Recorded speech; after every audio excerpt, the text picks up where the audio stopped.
Novruz bayramı xalqımızın ən qədim bayramlarından biridir. Bu bayram yazın gəlişini, təbiətin oyanmasını və yeni ilin başlanmasını bildirir. Novruz sözünün mənası da yeni gün deməkdir. Yəni hər şey yenilənir, həyat yenidən başlayır. Novruz sadəcə bayram deyil, bir keçiddir. Qışdan yaza keçid, soyuqdan istiliyə keçid. Xalq arasında bu keçid özünə məxsus şəkildə izah edilir.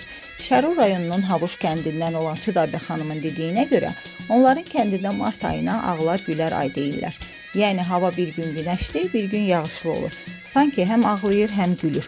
Onlar deyir ki, bu vaxt qış getmək istəmir, yaz isə gəlmək istəyir. Söyləyici daha sonra qeyd edir ki, çərşənbədə insanlar sübh tezdən bulaq başına gedir, sübh suyu ilə üzlərini yuyur, həmin sudan uşaqların boynuna çəkirlər, xəstələrə içirirlər. Hətta bu suyu qabda saxlayıb 40 gün müddətində yeməyə qatırlar ki, bərəkəti artsın. Günorta vaxtı isə hamı deyirdi ki, cəmrə suya düşdü, yəni su canlandı, dirildi. Çərşənbədə tonqallar qalanır, cəmaat tonqalların üzərindən tullanıb ağırlığım, uğurluğum odda qalsın deyirlər. Bu insanın özünü pislikdən, ağırlıqdan təmizləməsi deməkdir. Torpaq çərşənbəsində isə artıq torpaq dirilir. İnsanlar bir-birinə torpağımız, suyumuz mübarək olsun deyirlər.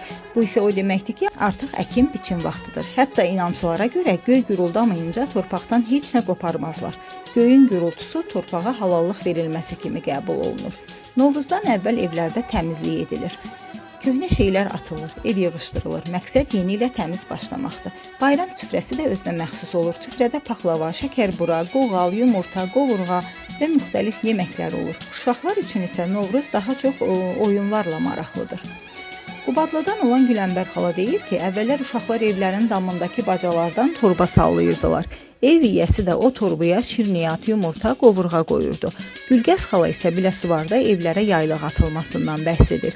Gülgəz xalanın dediyinə görə əsas adətlərdən biri də qapı pusmaqdır. İnsanlar niyyət edib, gedib qapı arxasında dayanır, eşitdikləri sözləri özlərinə yozurdular. Yaxşı söz eşidəndə sevinib işlərinin düzələcəyinə inanırdılar. Novruz gecələrində maraqlı oyunlar da olurdu. Qubadlıda qodu-qodu deyilən bir mərasim var idi. Güləmbər xala deyir ki, bacaya torbanı ertə gözü, yəni hava qaralmamış sallayırdılar. Şər qarışandan sonra isə evlərə qodu-qodu gedilirdi. Oğlanlar qəribə, məzəli paltarlar, bəzən qadın paltarları geyinib, özlərini tanınmaz hala salıb qapıları döyər, evlərə girib oynayardılar, ev yiyəsindən pay alardılar. Axır çərşənbə isə daha təmtəraqlı keçirilir. Güləmbər xala deyir ki, həmin gecə hamı oyaq qalır, yeyib içir, söhbət edir, səhər isə hamı bulaq başına gedir, təmiz sudan içirdilər. Biləsuvarda sübh vaxtı suyun üzərindən 3 dəfə keçirdilər. Bu da niyyət və təmizlik rəmzi sayılırdı. Pərşənbəyə 1-2 həftə qalmış buğdadan səməni göyərdirdilər. Səmənini döyüb suyunu çıxarırdılar. Gözünə un vurub bişirib cəmaata paylayırdılar. Novruz həm də insanların bir-birinə yaxınlaşmasına, mehribanlığına səbəb olur. Küsülülər barışır, qohumlar bir-birini, kiçiklər böyükləri ziyarət edirlər.